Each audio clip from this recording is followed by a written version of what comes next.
What's up guys, welcome back to the channel and welcome back to another video. Today's video is going to be about the black Genesis. I realized that, I introduced the car to the channel, did a couple videos on it, but I never really did something that I recently did with the yellow Genesis, which is like a build video and all that's done to the car. So you got a good idea of a baseline from where we're starting and changing things and adding modifications to it. So I'm gonna do something similar to what I did to the yellow car today and just do a build breakdown of everything that's done to the black car, and we'll see what else we have in store for it to come. So let's go ahead, and I'm gonna start this off by doing all the exterior modifications or anything you can see from looking on the outside of the car. So we'll start up here on the front end. I do have a Sabon carbon fiber hood. I picked this up shortly after buying the car. I did like the look of the black hood. Obviously not a big fan of the fake vents that come on the BK2s. Mine, when I bought the car, were actually really faded, and I ended up getting a new set and it looked much better, but I think we all can agree that the carbon fiber hood with the vents, which really help to dissipate the heat from under the engine bay, definitely is a big improvement. And another pro to it is, what I noticed after getting this is the blow-off valve is actually located right there beneath this front vent. So with the carbon fiber hood, you hear the blow-off valve so much more than I did previously with the stock hood. So we've got Sabon carbon fiber hood.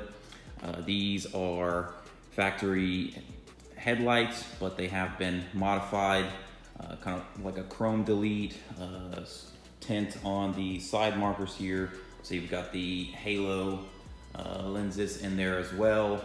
I do have LED bulbs for all of them, and the marker lights are switchback LEDs, so they're normally white, but when you put your marker on, they turn orange. And these are brand new lenses as well that I purchased and replaced these. Moving along, we've got carbon fiber front grille. This replaces the like plastic black color, which some people will paint black, and I had done that on mine and it looked much better than the normal plastic that Hyundai uses, but carbon fiber looks much better, helps to tie in with the hood really well. And then I've got carbon fiber looking Genesis wing badge on the front as well. This front lip is the KS style front lip. It is paint matched in gloss black. And then I've got the fog lights with the daytime running light and LED bulbs for the main fog lights. So I think that's all for the front end, besides this custom mesh grill that I've got here to help protect the intercooler from rocks and different stuff that might be getting through there. It was open before, which made it a lot more apparent that this was boosted. Now it's a little more low key, which I like that look. I almost thought about putting a 2.0 T badge in this car when I first got it, but I won't go that far. So moving along the side of the car, we've got a set of Anovia Kano wheels. These are a forged wheel, 7-spoke, and these are square 18 by 10.5 setup for the front and the rear. In the front, I've got, I think, a 245, 45, 18, and then in the rear, I've got the big 30, 68, 18 Michelin Pilot Sport GT P2Ls, which is a very good racing spec tire that they use in the Porsche Cup car series and other racing series. For brakes in the front, I've got slotted rotors. In the rear, I've got drilled and slotted rotors. The front's tipped to get more heat, so when you go drilled and slotted, sometimes you have warpage. So I think that's why the previous owner went for the different setup from the front to the rear. And I am running EBC red stuff pads, which they do a good job. The yellow stuff that I have on this car is a little more aggressive, but for daily aspects, the red stuff is definitely a huge improvement over the OEM pads. But once I replace these, I might end up getting the yellow stuff or the blue stuff. Well, I've got a set of carbon fiber mirror caps. I think I showed that in the build video on this car, which has actually a little different style carbon fiber mirror cap. But that helps to once again tie in the carbon and black theme that I have going on with this car. Tinted visor up here for the windshield, and these side splitters are the Street Arrow side splitters. So these are actually the same style that I have on this car that replaced the custom ones I've made. But obviously these have the fins you could purchase for the rear from Street Arrow, and then I custom did another set of fins in the front. These, with it being stock body, I wanted it to look a little more clean and low key, not as out in your face, but definitely does make a big improvement having the side splitters versus not having side splitters. Moving along, my gas cap is wrapped in a very realistic carbon fiber vinyl. This was before I found that there were a couple people that actually sell carbon fiber skinned door caps, or gas door caps, for pretty reasonable. This is obviously much cheaper than that and easier, so you're not having to remove the factory one. And I think it achieves the same goal. You're not really saving weight with the ones that are available on the market because it's obviously skinned. So it's not a full carbon fiber door cap replacement. On the roof, I've got a carbon fiber roof spoiler. This is one that I have not seen many people run. That's in contrast to the one I have on the L car. This is the one that most people run, and the one that I was on the fence about for a while, which I do like on this car. But once again, tying in the theme of all the carbon, I do have a carbon fiber roof spoiler, which just adds a little bit to the top of the car. Doesn't make it look as slick as it does OEM, especially without having a spoiler on the rear. I think that looks very nice. Moving along to the rear of the car, these are Spectre Racing rear tail lights. These are the smoked clear lenses, and the clear colored, and they do have the mod where just the sides here are lit up instead of the whole thing. They are still sequential. Let me see if I can show you. If I grab my keys, lock the car, so you can see the sequential there. Let me see if it'll let me do this. And it won't. Okay, well, I'll show you that later if I remember. Moving to the rest of the rear, this is once again a Sabon carbon fiber rear trunk. This is in the OEM style, so no duckbill or big aggressive look to it. It is just identical to the OEM design, a little less downforce, a little slicker. And then on the rear, I did add the OEM Genesis Coupe badge on the side, and then on this side, went with a little cheeky 3.8 T. And I think the last thing for the exterior is this Street Arrow rear diffuser. So this is a different style rear diffuser than what I have on that car. I think that this style really flows well with the side splitters that do not have the fins on it. And I actually really like the overall design and functionality of this compared to the one on the other car. It's a lot flatter and comes in more, so it actually will do a good job of keeping the air flowing and not getting stuck up behind a bumper, which you can have issues with that with the bumper design. So that's a nice improvement. So I believe that's everything for the exterior. So we'll go ahead and step into the interior and see what I've got going on in there. Moving into the interior, I do have a set of red R-Spec seats swapped from the 2013.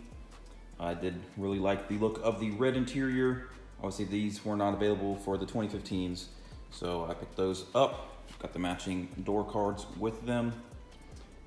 Just got a carbon fiber wrap, just like on the yellow car, and all gens that have the peeling plastic for the door grab. Got from the previous video in this car, as you saw, the carbon fiber steering wheel trim, which still looks so much better than the OEM. As well, we've got, if I step inside, carbon fiber triple gauge pod A-pillar. I've got the AEM True Boost X electronic boost controller. One of these is water temp and one of these is voltage. for the battery. Then I've got over here wideband doubling as a boost around the side, but not as accurate as I'd like, so that's why I've got the electronic boost controller that also displays boost, and then oil temperature and oil pressure for those two.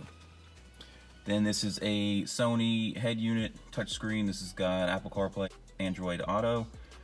This also has a reverse camera, and that allows me to pull it up while I'm driving so I can see behind me on the road. And obviously once I go into reverse, it pops up the reverse camera, which is nice because these cars never came factory with a reverse camera.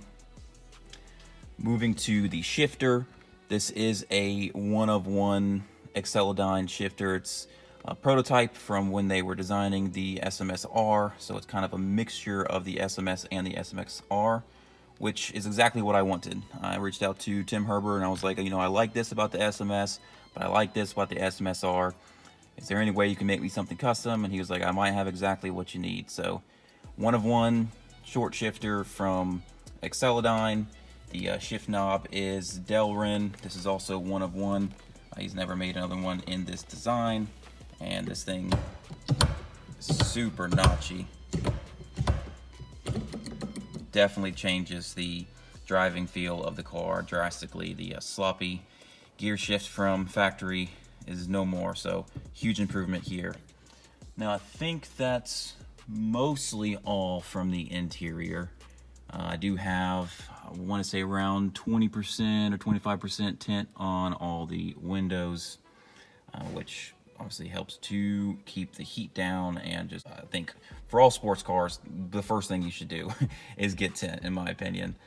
But that's gonna do it, I think, for the interior.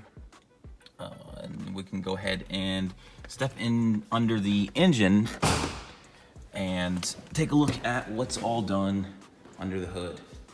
All right, guys, one thing I'll mention before we get started on the engine modifications, I do also have the MyKey Premium remote start kit for these cars, which is an amazing thing to buy.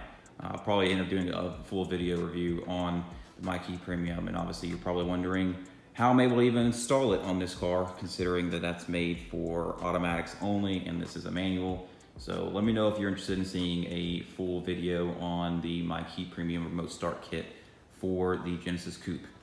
But we'll go ahead and get started under the hood. So this is obviously a 3.8 with it being a 2015, but this is a turbo 3.8 with a built engine. So normally the 3.8, I believe, is actually like a 3.776 for being totally accurate. This is bored out to a true 3.8. It's got MT Motorsport forged pistons, BC rods, ARP main and head studs, racing main bearings. It's got built heads with stock cams. Cams were not available when this engine was built. Otherwise, likely would have gotten it. So that might be something we'll do in the future. I do have a 17-pound lightweight flywheel and a stage 3 competition clutch. That is mostly it for the engine build. This is a OG V1 turbo kit from Remnant Performance. As you previously saw, I changed from my On3 Performance 72mm ceramic ball bearing turbo to the Remnant Performance 70 Omega. This is a T4 twin scroll design. The car does have a full 4-inch intake upgrade instead of the 3-inch to 4-inch that came originally with the kit. I've got dual catch cans over here feeding to that intake as well. We'll get into some of the modifications I've made. Obviously, the previous video you saw, we shortened the crossover pipe for the turbo kit and added a second wastegate. So this does have two 44mm wastegates. It's got the map adapter with the 2.0T map sensor for the tune on this car so that it can effectively read boost up to like 29 pounds of boost, which is great because we plan on turning this car up here very soon. I do have an upgraded low pressure fuel pump. So I used to run an AEM 340 liter per hour fuel pump, but now I've got a Deechworks DW430C, their compact 430 liter per hour fuel pump, which is gonna give me enough headroom for port injection once that kit comes out. I actually still do run the AEM 340 liter per hour fuel pump, but instead of feeding the high pressure fuel pump with it, it actually is a feed from the passenger side with the saddle tank. So it brings fuel from the passenger side rather than relying on the siphoning system, and dumps it into the basket to ensure the basket does not run dry under extended boost run applications. I do have a Koyo Rad, so that is an upgrade from the factory radiator. Definitely helps with the cooling, which when you add a turbo, you'll obviously need additional cooling. So you don't need it per se for this build, especially on stock block, but it's a good peace of mind to upgrade your radiator if you're going for a larger build on your Genesis Coupe 3.8 turbo. It's got the 3.8 Performance engine leash here as well. I stole that from this car, so thanks, Jenny. And I am running Godspeed Mono SS coilovers for the front and rear. Obviously, you see it got gold tape wrap on the intake manifold, as well as the intercooler piping up to the intercooler, and then right here above where the turbo is, just to try to block some of that heat, as well as it's heat wrapped, and it's got this heat blanket as well, and a high wow turbo blanket on the turbine side of the turbo. Other than that, just trying to think if there's anything additional. I do have the coolant bypass mod for the throttle body, which actually is kind of a necessity once you go to the Remnant Performance turbos if you're going to be taking advantage of the water cooling, which this is. So this is a water cooled and oil cooled turbo, which is sweet. Let me think. I also have a braided stainless steel clutch line for the clutch. Did that when I replaced the master cylinder and the slave cylinder not too long ago. So brand new slave and master stainless steel clutch line, and the competition stage 3 clutch. I want to say that's mostly it for the car. Oh, actually, I do have a Megan Racing trans mount as well. Almost forgot that. This car is fully catless. Post turbo kit exhaust is just dual 2.5 exhaust all the way back to the rear. Less restriction, as much flow as possible. And that, I believe, is everything. Actually, so I got that fuel pump upgrade, but I did run a fuel pump relay as well for it. So it's no longer relying on the thin gauge OEM wiring. It does have a dedicated fuel pump relay for the 430 liter per hour fuel pump and the 340 feed from the passenger side. Now I believe that's everything. You can see there where I added the sensor for the water temp into this radiator pipe or hose, similar to what I have on this car. So that makes it really easy to get an accurate readout, compare your water temp to your oil temp. Great things all around. So now what do I have left for the car? So I'd love to get the car on a dyno at some point to see what sort of power numbers we're putting down. Right now we're running between 10 and 11 pounds of boost, which is pretty much the limit for the direct injection system that came factory with this car. So I am working with Remnant Performance, and around June, I believe, end of June, the port injection kit should be coming out for this car. I will definitely be getting the port injection kit. That will allow us to get some more headroom when it comes to fueling, possibly go to full E85 for this build if I choose so, and make significantly more power than we can with just the factory direct injection system, which no one makes upgrades for. So that reminded me, one additional thing with the engine build, I do have 10.5 to 1 compression ratio and opposed to the 11.5 to 1 that came factory with this engine. So I think coupling the compression ratio, the fact that this is a manual car, and the boost levels that we're running on 93 octane, if I compare it, it's hard to say for sure because estimating wheel horsepower, more horsepower in general, is never easy, and even with the dyno, no two dynos read the same. But based on what I've seen from other people, I would say we're probably around 520, 525 wheel horsepower.